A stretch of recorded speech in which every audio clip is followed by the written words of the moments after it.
सैली सैली तारे मोइए मोर पाला पादा मोर पाला पादा तितर सीटियां बजा दा।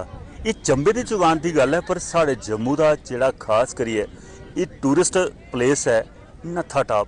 इत्थे ना गै सानू मोर लभ्या ना गै तितर पाला पादा, पर मेरा एक मित्र जरूर लभ्या। वो मित्र ने साढ़े बालकृष्ण माथुर। बालकृष्ण जी तुहाड़ा स्वागत है। खास करिए इस क्षेत्र दे विच जे लाओ कितना सुकून मना मिलता है। प्रवीण जी तुहाड़ा भी बड़ा बड़ा धन्यवाद ते बड़ा बड़ा मोस्ट वेलकम जी, तुसीं इत्थे आए हो ते साडी खूबसूरत लईए।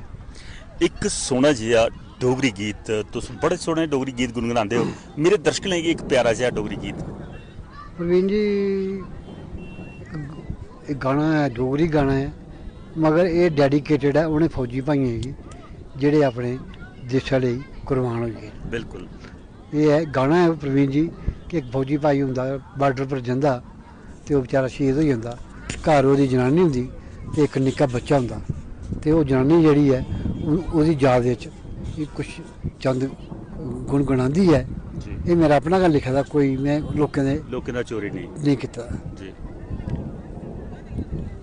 जम्मू कश्मीरे दियां ए गलियां सुन सुनियां ते कलम कलियां बाज तेरे दिल जानियां चन्ना मिगी तड़पांदियां सप बनी डंग लांदियां जम्मू कश्मीरे दियां ए गलियां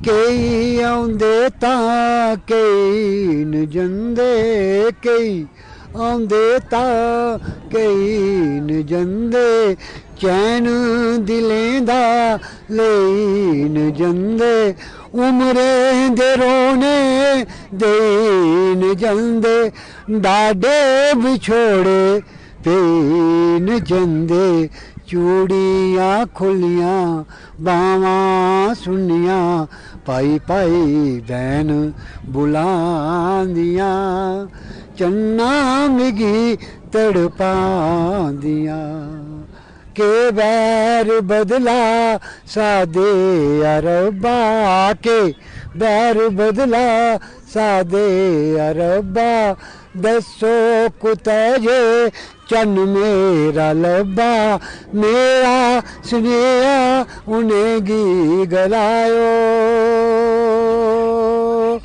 मेरा सुनेहा उनेंगी गलायो अपनी चकोरी गी भी ले जायो जिंदे ताई जींदे उऐ चली गए पाग फुटी गए लेख जली गए करी करी जतन मनानिया चन्ना मिगी तड़पांदिया सप बनी डंग लांदिया जम्मू कश्मीरे दिया ए गलियां।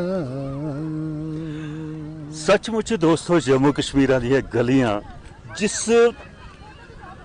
अंदाज दे विच साढ़े बालकृष्ण माथुर होर गा करदे हे, साढ़ा रहमा शाह भी रहम करी आ। अज दिक्खा करने भई टिम टिम करदियां बूंदा भी पौना शुरू होईयां। मौसम का तकाजा नहीं तो एक अद्धा गीत होर सुनने का मन है, पर चलो भी मौका मिलता तो मैं कोशिश करना इंदे वास्ते एक अद्धा होर कोई गीत इंदे कोला सुनचे, क्योंकि भंडार भरोचे दा ये लिखारी भी आपू न ते गांदे भी आपू न। पर हुण बरखा की ये जिहड़ी हालत है इहदे कोला थोड़ा कुछ छप्पने पाने वास्ते ते भी अगर मौका मिलता दोबारा कोशिश करने।